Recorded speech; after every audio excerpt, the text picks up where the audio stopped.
आकाशवाणी दिल्ली प्रस्तुत करता है विशेष फोन इन कार्यक्रम रेडियो डॉक्टर।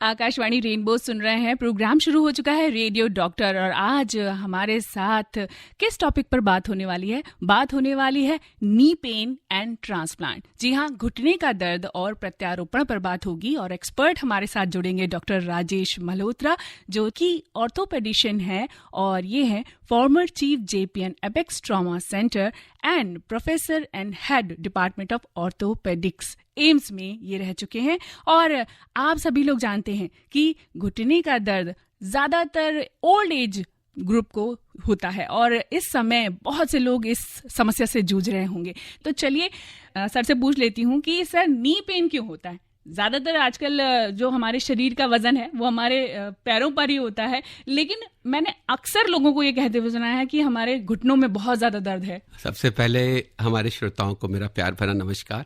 और बबीता जी, बड़ा अच्छा सवाल आपने पूछा है कि घुटनों में दर्द क्यों होता है। और घुटनों में दर्द एक तो अलग अलग बीमारियों से हो सकता है। वो कुछ ऐसी भी हो सकती हैं जो जन्म से हो या ग्रोथ के दौरान हो, जब आप बड़े होते हैं बच्चों में हो सकती हैं। फिर आप जब वयस्क होते हैं तो कई तरह के गठिया की वजह से हो सकता है, इन्फेक्शन की वजह से हो सकता है, जैसे कि ट्यूबरकुलोसिस है, हमारे देश में काफ़ी कॉमन है। और इसके अलावा जो डिजेनरेटिव प्रॉब्लम्स हैं, जैसे एज के साथ घिस जाते हैं। लेकिन सबसे इम्पॉर्टेंट बात, और ख़ास करके जो बच्चों में देखी जाती है और बड़ों में भी, कि कूल्हे की तकलीफ का दर्द भी घुटने में आ सकता है। तो एक बड़ी खास बात ये हम हमेशा ध्यान में रखते हैं और पढ़ाते हैं और बताते हैं कि किसी को अगर घुटने में दर्द है तो उसके कूल्हों की जांच जरूर होनी चाहिए, क्योंकि कभी कभी आपने देखा घुटना तो ठीक है लेकिन दर्द घुटने में है, तो वो कूल्हे की तकलीफ से होता है, उसको हम रेफर्ड पेन कहते हैं, तो उसका भी ध्यान रखना चाहिए। जी,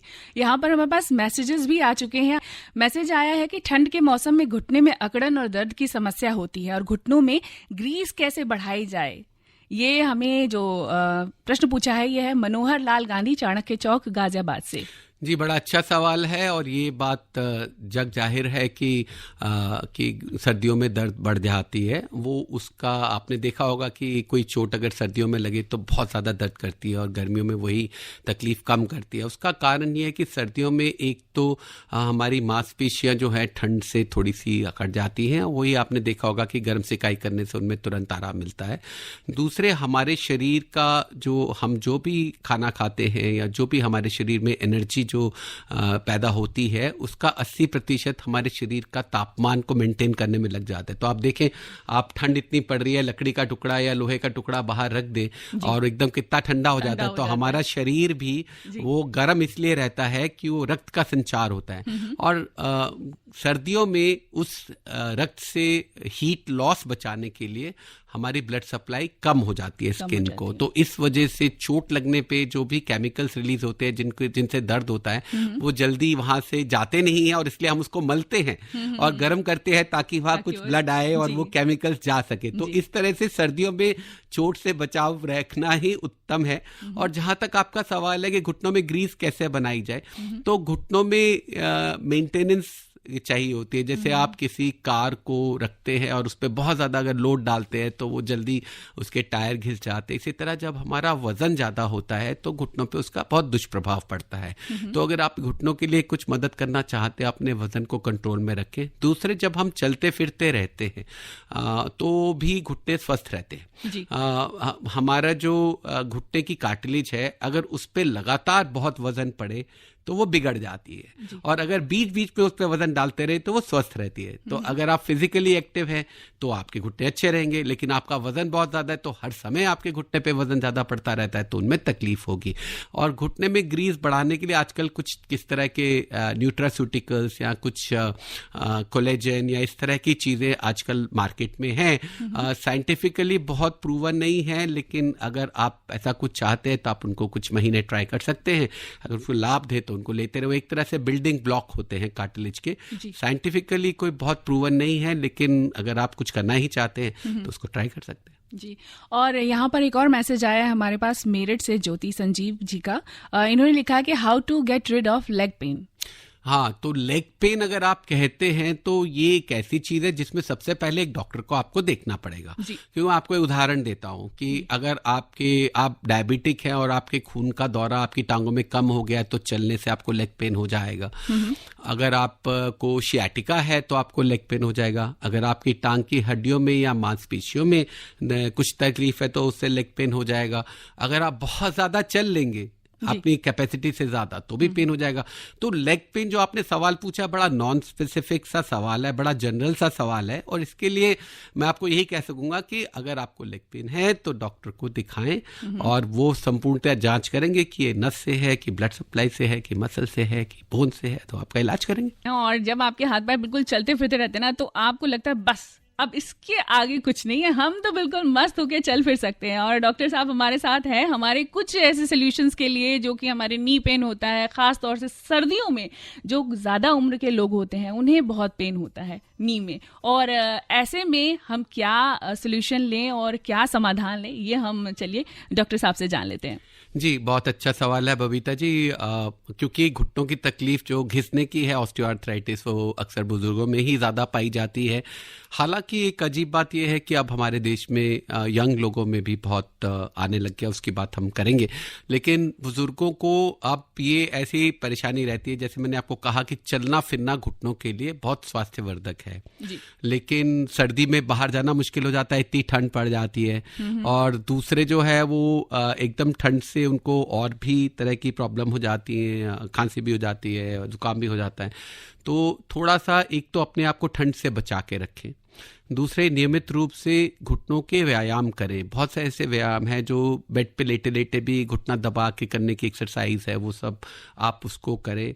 घुटनों पे अक्सर मैंने देखा कि जब ये लोग बुजुर्ग लोग कुछ लेगिंग या कुछ थर्मल पहन लेते हैं तो उससे भी उनको आराम मिलता है। और कोशिश करें दिन में कई बार उठ के घर के अंदर ही चलें, ठंड से एक तरह से जिसे मैं कहूँगा कि कमरे के अंदर बंद ना होके रह जाए। जैसा मैंने पहले भी कहा कि चलते रहें, घुटनों की वर्जिश करते रहें, घुटनों को मूव करके पूरी उसकी मूवमेंट जितनी है उसको करते रहें, तो घुटने स्वस्थ रहेंगे।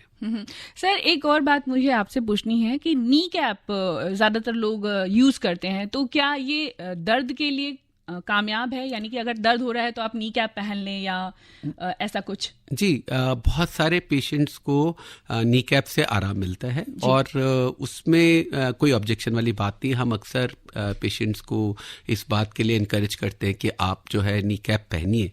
लेकिन एक बात हमेशा याद रखें कि जो भी कभी हम किसी भी शरीर के हिस्से के लिए सपोर्ट यूज करते हैं तो उसके साथ ही हमें बीच बीच में उसकी अच्छी तरह से व्यायाम और एक्सरसाइज जरूर करना चाहिए, ताकि हम उस पर डिपेंडेंट नहीं हो जाएं और हमारी मांसपेशियां कमजोर नहीं हो जाएं। जी, यहाँ पर एक मैसेज आया है हमारे पास कि इनकी एज 40 साल की है और ये कहते हैं जब सुबह उठते हैं तो मेरी लोअर बैक में बहुत ज़्यादा पेन होता है, लेकिन धीरे धीरे वो ठीक हो जाता है और मुझे कभी कभी एंकल में भी पेन होता है।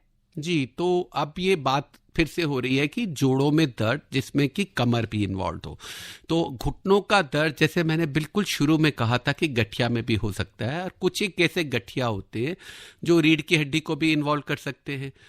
तो ऐसा एक गठिया होता है एंकिलोजिंग स्पॉन्डिलाइटिस, और अगर ये युवा पुरुष हैं और इनको 3 महीने से ज़्यादा से बैक एक है और अगर इनको सुबह उठ के अकड़न होती है जो कम से कम पौना घंटा रहती है, शरीर के बाकी बड़े जोड़ों में भी दर्द रहता है, तो वो एंकिलोजिंग स्पॉन्डिलाइटिस या गठिया की निशानी है।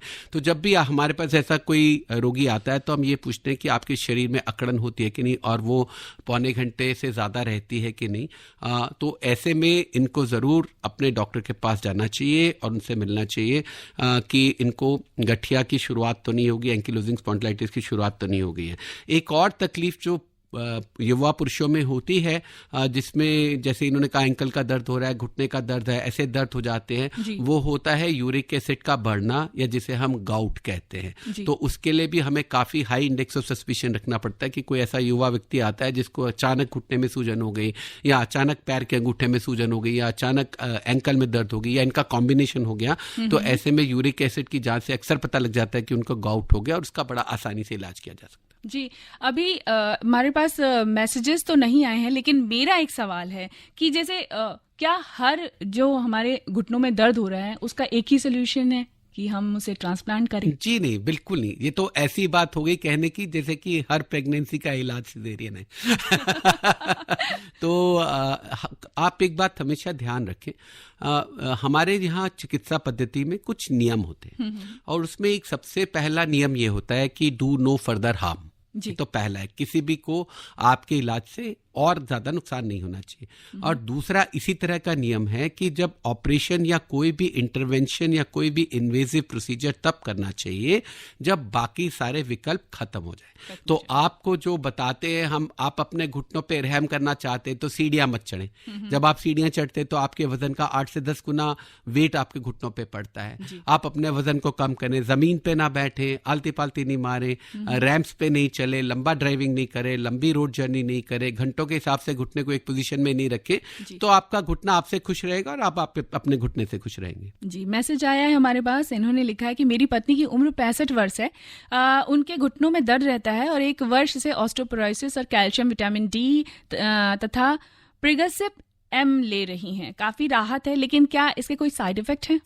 जी, दिनेश शर्मा शिमला से लिखते हैं। तो आज ही मैं किसी से कह रहा था जिसने पूछा साइड इफेक्ट, मैंने कहा हमारे यहाँ तो हवा के भी साइड इफेक्ट होते हैं सर्दियों में।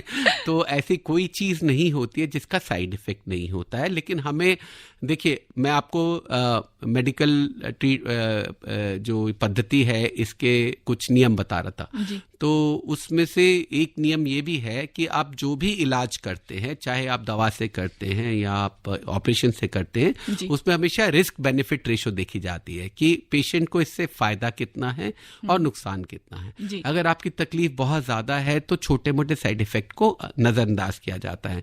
अगर साइड इफेक्ट बहुत ज्यादा है तो हम बोलते हैं रिस्क बेनिफिट रेशो इसके फेवर में नहीं है। यही चीज सर्जरी पे भी लागू होती है। तो अदरवाइज जो दवाई आपको दी गई है वो सेफ है, लंबे टाइम के लिए उनको यूज किया जा सकता है। लेकिन कोशिश यही करें कि फिजियोथेरेपी नियमित रूप से करवा के धीरे धीरे दवाइयों पे अपनी डिपेंडेंस को खत्म करें और कोशिश यही करें कि स्वस्थ जीवन शैली, लगातार व्यायाम और कुछ जरूरत है तो कुछ न्यूट्रिशन के सप्लीमेंट्स और विटामिन से ही मैनेज करें। जी, एक प्रश्न मेरी तरफ से है कि जैसे आपने बताया कि गठिया रोग है, तो क्या ये गठिया रोग लंबे समय तक रहता है या ताउम्र रहता है या एक टाइम के बाद खत्म भी किया जा सकता है? दोनों बातें आपकी ठीक है। गठिया जो है ज्यादातर पेशेंट्स में अपने आप खत्म हो जाता है, लेकिन वो 1 साल, 1 महीना चलेगा, 1 साल चलेगा या 20 साल चलेगा, ये प्रिडिक्ट करना बहुत मुश्किल होता है। तो गठिया को कंट्रोल करने के लिए दवाएं सब तरह की उपलब्ध है। दवाओं से उनको कंट्रोल किया जा सकता है। गठिया क्योंकि आपके जॉइंट को डैमेज करता है तो उसके आसपास वाले मसल भी प्रभावित हो जाते हैं और बहुत कमजोर हो जाते हैं। इसीलिए गठिया के रोगियों को किसी भी ट्रीटमेंट से रिकवर करने में समय ज्यादा लगता है। तो इसलिए गठिया के रोगियों के लिए तो ये और भी ज्यादा जरूरी है, अनिवार्य है कि वो मांसपेशियों की अपनी ठीक तरह से एक्सरसाइज करके, वर्जिश करके उनको स्वस्थ रखें। अच्छा, एक ऑस्टियोपोरोसिस होता है और एक रूमेटॉइड आर्थराइटिस होता है। तो रूमेटॉइड आर्थराइटिस में घुटनों में ही पेन होता है या पूरी बॉडी में पेन होता है और इसका क्या इलाज है? हर गठिया का अपना एक चहेता एरिया होता है आपके शरीर का जिसपे वो पहले अटैक करता है। अभी हमने बात की एंकिलोजिंग स्पॉन्डिलाइटिस जो युवा पुरुषों को होता है, उसमें भी घुटने में दर्द हो सकता है, लेकिन उसमें रीढ़ में सबसे पहले शुरू होता है। इसी तरह रूमेटॉइड आर्थराइटिस सबसे पहले आपके हाथों को प्रभावित करता है और आपके हाथ और आपकी कलाइयां, लेकिन जो आपके हाथ का सबसे दूर का जोड़ है आपके नाखून के पास, वो कभी भी रूमेटॉइड आर्थराइटिस में प्रभावित नहीं होता है। तो इस तरह से हमें ये क्लू मिल जाता है, अगर किसी के हाथों के जोड़ों में सूजन है और गठिया है तो वो रूमेटॉइड आर्थराइटिस है कि नहीं है, उससे एक सिंपल सी एक चीज से पता लग जाता है। हम पेशेंट से पूछते हैं कि जो आपकी उंगली का सबसे दूर वाला जोड़ है नाखून के पास वाला, इसमें भी अकड़न और दर्द होती है क्या? और दूसरे मैंने आपको ये बताया कि कोई भी गठिया है, अगर कुछ समय तक अगर जोड़ को रेस्ट दिया गया तो वो अकड़ जाता है। रात को जब आप सोते हैं तो रेस्ट मिलता है तो सुबह अकड़ जाता है और वो अकड़न 45 मिनट से 1 घंटे तक रहती है। इस तरह से हम इनको फर्क कर सकते हैं।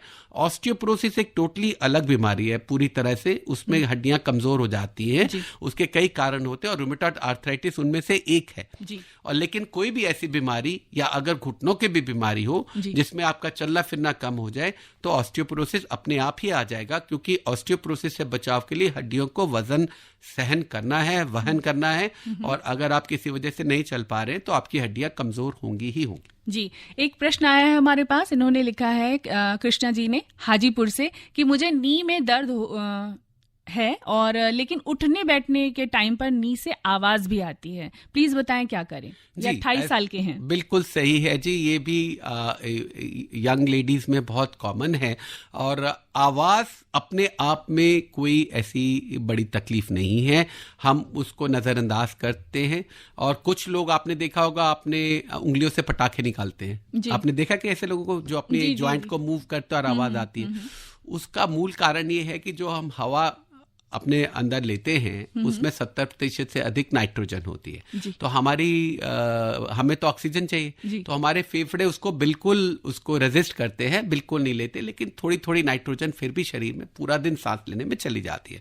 और क्योंकि उसका कोई काम नहीं है या कहीं एब्जॉर्ब नहीं होती है तो घुटनों के अंदर रिलीज, अपना जोड़ के अंदर रिलीज होती है। तो इसलिए जो लोग हाथ से पटाखे बजा के निकालते हैं वो नाइट्रोजन गैस के रिलीज होने की आवाज होती है।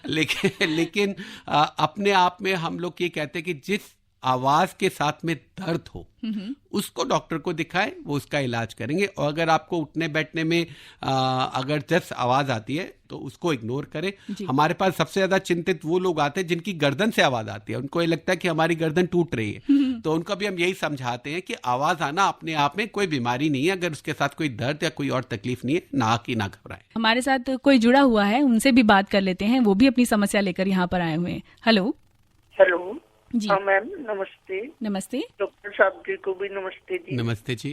सर, वो मेरी समस्या है, जब मैं जॉगिंग करने जाता हूँ पार्क में तो पैर में बहुत दर्द होता है। पैर में से मतलब आप जैसे कि घुटने से नीचे या एंकल पे या पैर में, जैसे फुट में, पैर में कहाँ दर्द होता है आपको? फुट में दर्द होता है।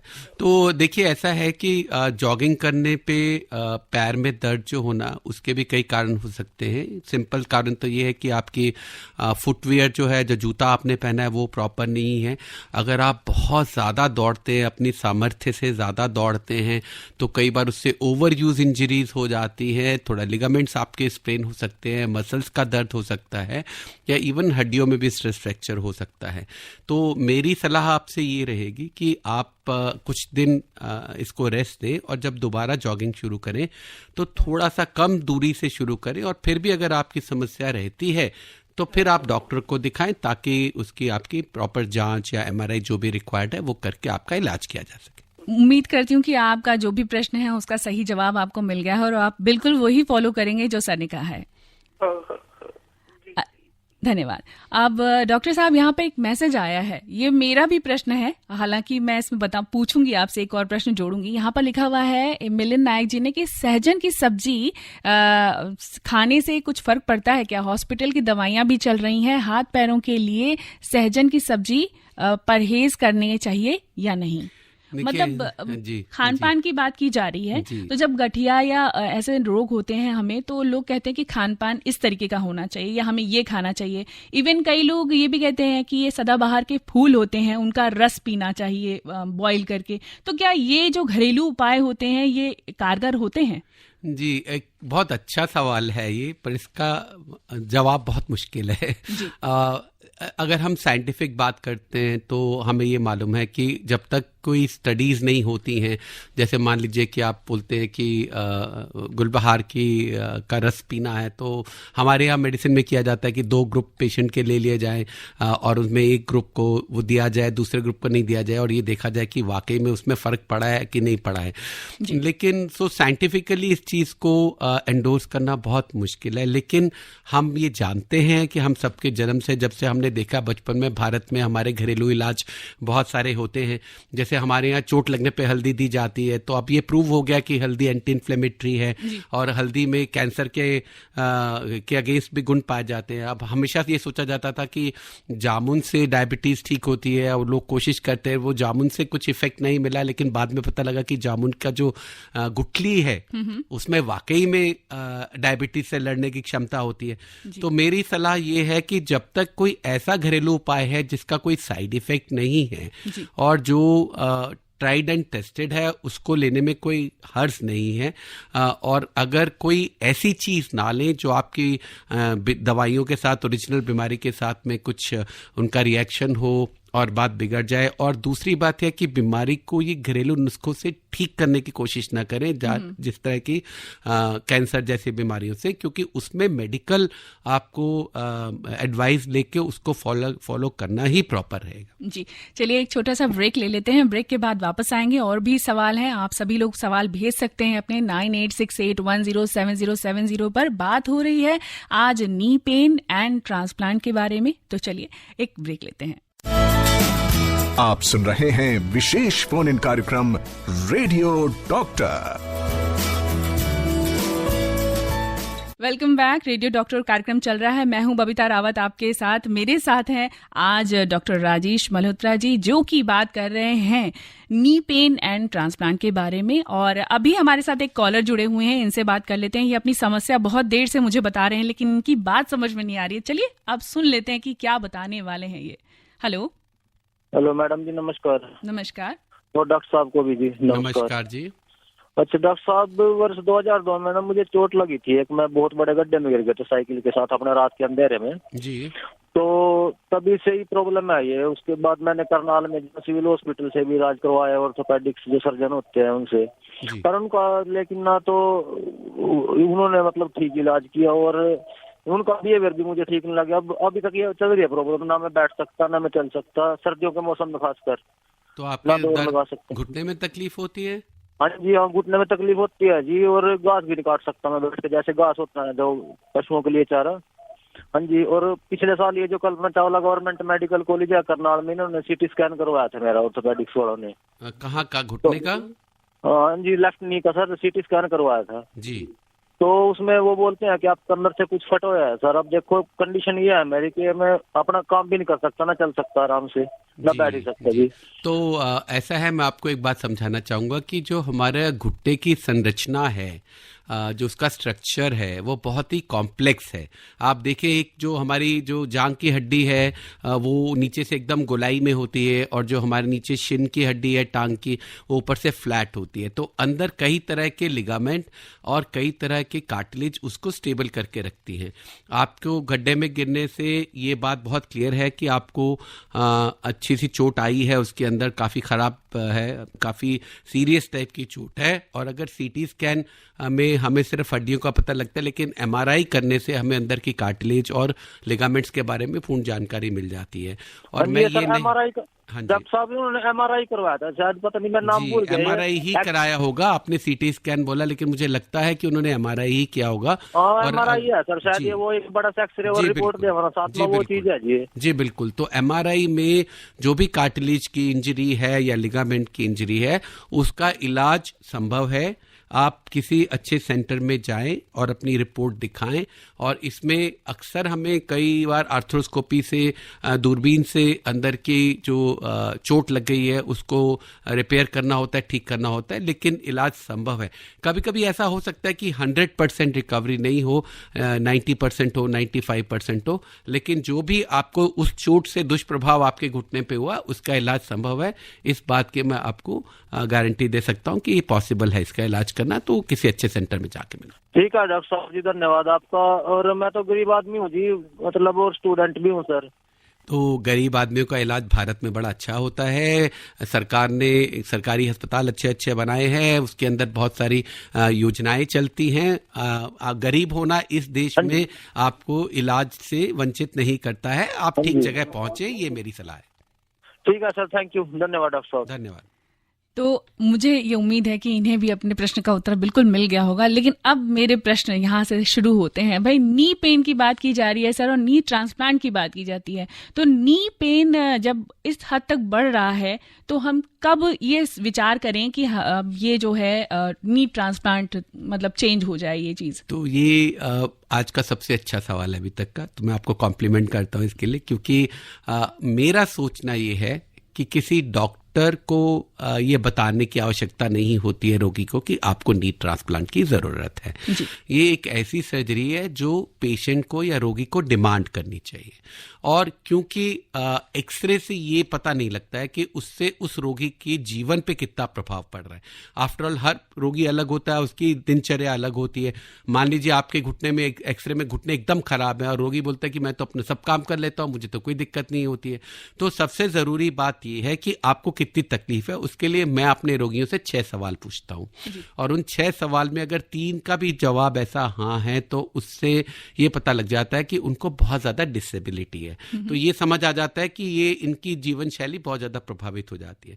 तो अगर आप बिना दर्द के और बिना दर्द की गोली खाए आधा किलोमीटर चल नहीं सकते हैं, आधा घंटा चल नहीं सकते हैं, आधा घंटा खड़े नहीं हो सकते हैं, आपको रात को दर्द से नींद डिस्टर्ब होती है, आपको सप्ताह में 2 से ज़्यादा दर्द की गोली खानी पड़ती है, या आपकी क्वालिटी ऑफ लाइफ खराब हो गई, आपके जीवन की गुणवत्ता पे असर हो गया है, तो आपकी जीवन इससे बहुत प्रभावित है। आप इसमें देखेंगे मोटे तौर पे 3 चीजें देखी जाती हैं। आपको दर्द कितना है, दूसरे आपके चलने फिरने पे, मोबिलिटी पे कितना इसका असर हुआ है, और तीसरा आपकी क्वालिटी ऑफ लाइफ पे कितना असर हुआ है। और इन 6 सवालों में से एक का भी जवाब चिकित्सक के पास नहीं है, 6 का जवाब रोगी के अपने पास है। और रोगी को ये डिसाइड करना है कि ये मेरे शरीर का हिस्सा है, और क्योंकि ये क्रॉनिक होती है और लोग यूज टू होते हैं, उससे अपना काम चला रहे होते हैं, लेकिन जब वो ऑपरेशन करते हैं तब उन्हें पता लगता है कि वो किस चीज से वंचित थे और कितना अच्छा उनका जीवन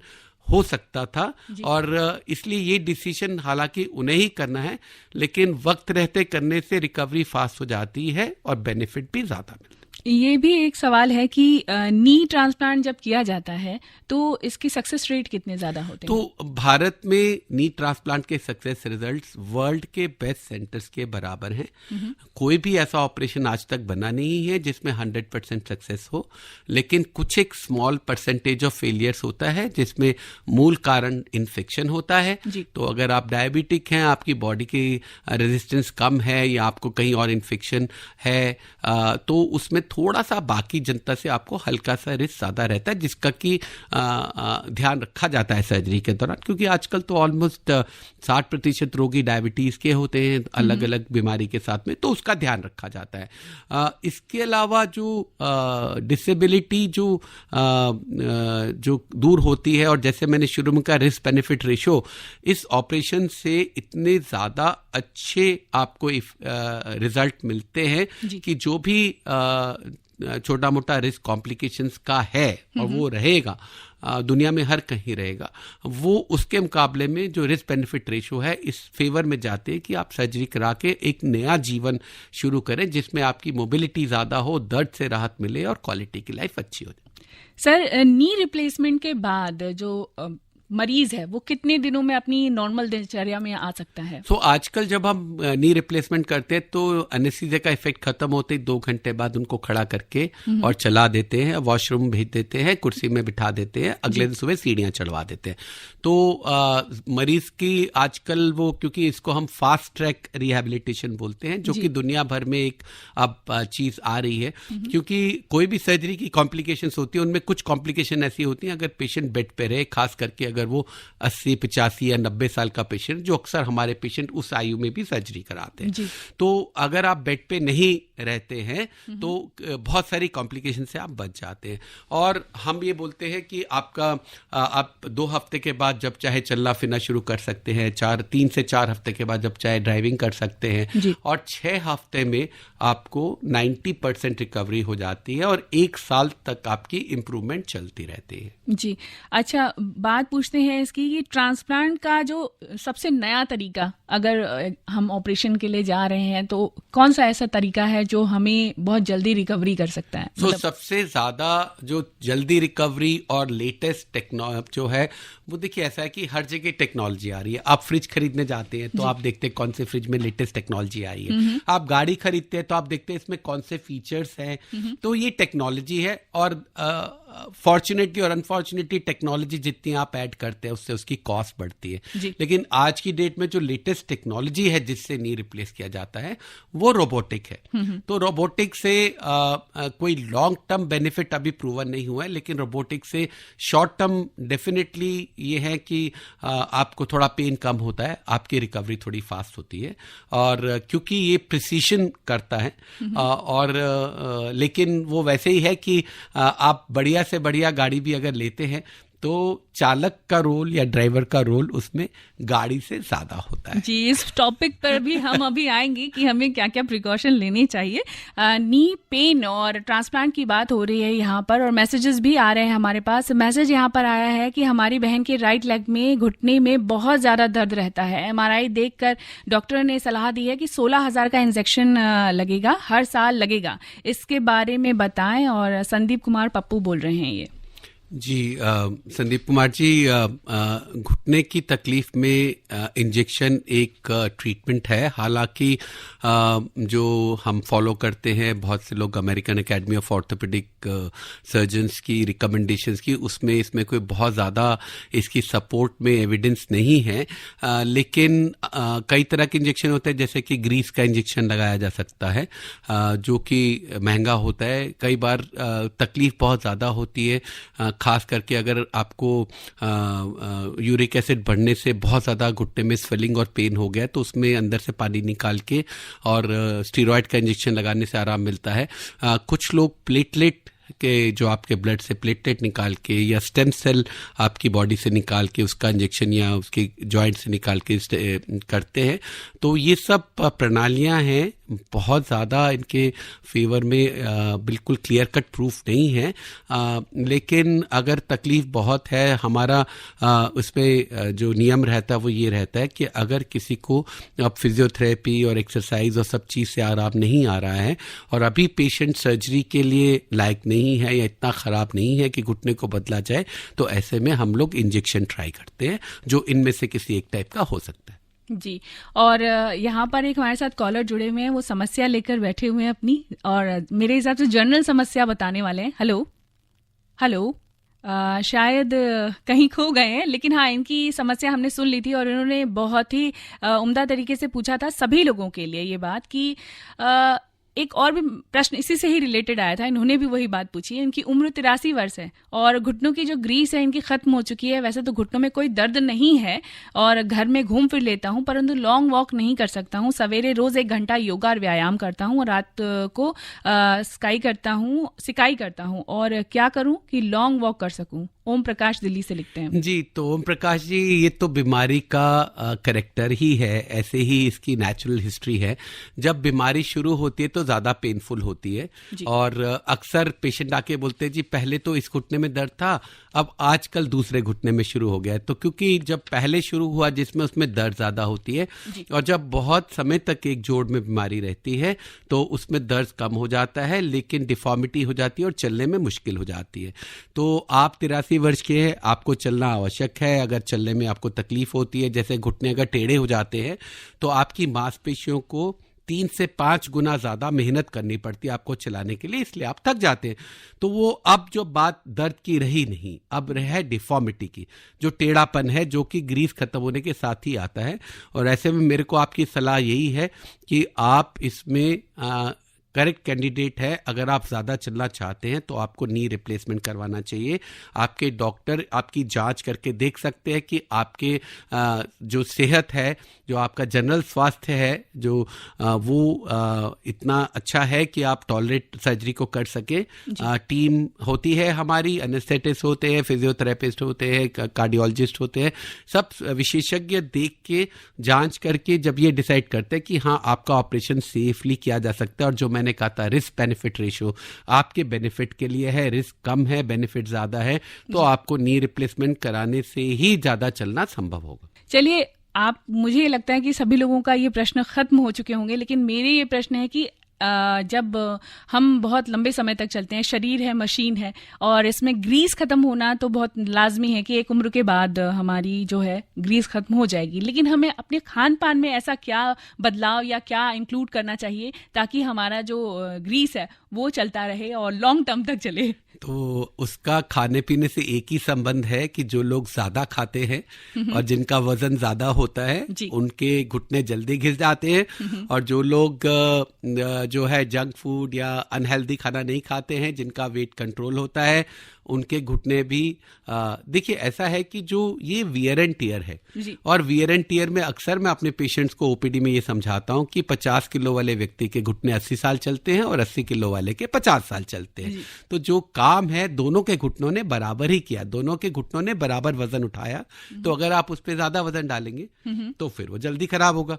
तो इसलिए खान पान से ग्रीस बन जाए, ये तो मेरे पास ऐसी कोई अभी इन्फॉर्मेशन नहीं है। शायद आने वाले समय में कोई ऐसी बनेगी। मैंने बोला आप कुछ ऐसे लोगों ने न्यूट्रास्यूटिकल्स ढूंढे हैं जो आप सोचते हैं कि आप उसको खा लें तो आपकी थोड़ी ग्रीस बनेगी। साइंटिफिक एविडेंस उसमें पुअर है, लेकिन हाँ, अगर आप वजन कम रखें, फिजिकली एक्टिव रहें, एक्सरसाइज रेगुलरली करें, तो वो खान पान से भी ज़्यादा आपके घुटनों की मदद कर सकते।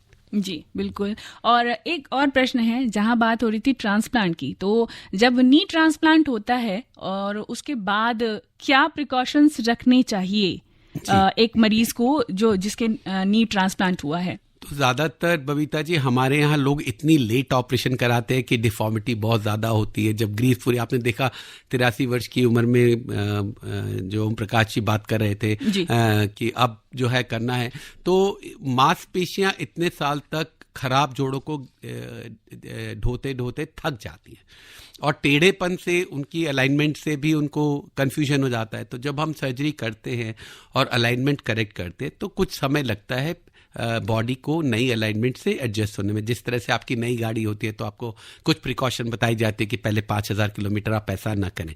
तो एक्सरसाइज करनी है, मसल्स को रीएजुकेट करना है कि वो जो अब नई उसकी अलाइनमेंट आई है उससे काम करे। दर्द सहते सहते उनको अब डर लगता है हिलाने में टांग को भी, क्योंकि वो पुरानी आदत है। और जो प्रिकॉशंस में हम ये कहते हैं कि शुरू में बहुत नीची सीट पे बैठना और उससे उठना तकलीफदेह होता है, तो शुरू में कुछ महीने आप बहुत नीची सीट पे ना बैठें, और उससे ऊंची सीट पे बैठेंगे तो बैठना उठना आसान रहेगा।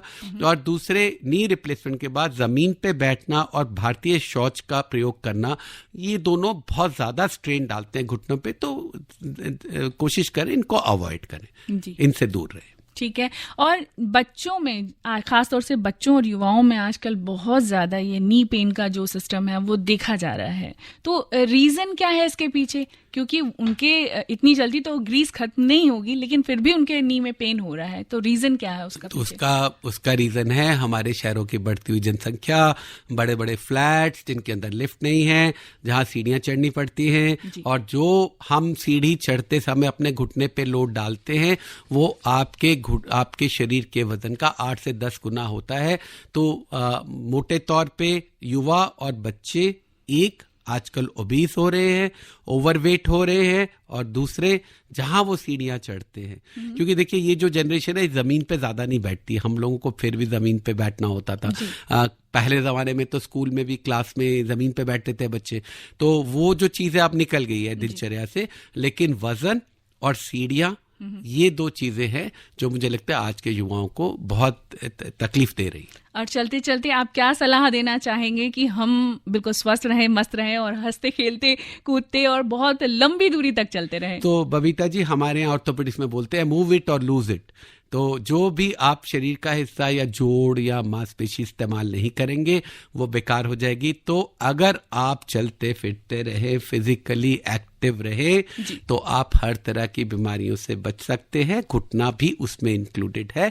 वजन पे नियंत्रण रखें, खाने पीने पे नियंत्रण रखें, एक डिसिप्लिन अनुशासित जीवन शैली रखें, एक्सरसाइज करें, बैलेंस्ड फूड खाएं, धूप में जाएं, बाहर घूमें और मस्त रहें। जी, धन्यवाद डॉक्टर साहब। डॉक्टर राजेश मल्होत्रा हमारे साथ जुड़े हुए थे, ऑर्थोपेडिशियन है ये, और बात कहें तो ये former chief JPN apex trauma centre and professor and head department of orthopaedic AIIMS में रह चुके हैं। इन्होंने बहुत अच्छी अच्छी सलाह दी हमें, और उम्मीद करती हूँ कि आप सभी लोग इस सलाह पर अमल करेंगे और अपने जीवन को स्वस्थ रखेंगे। मैं बबीता रावत आपसे लेती हूँ इजाजत, फिर किसी दिन किसी रोज आपसे मिलूंगी। धन्यवाद सर। धन्यवाद बबीचा जी और हमारे श्रोताओं का नमस्कार। अभी आप आकाशवाणी दिल्ली से विशेष फोन इन कार्यक्रम रेडियो डॉक्टर सुन रहे थे। कार्यक्रम की प्रस्तुतकर्ता थी शालिनी मित्तल।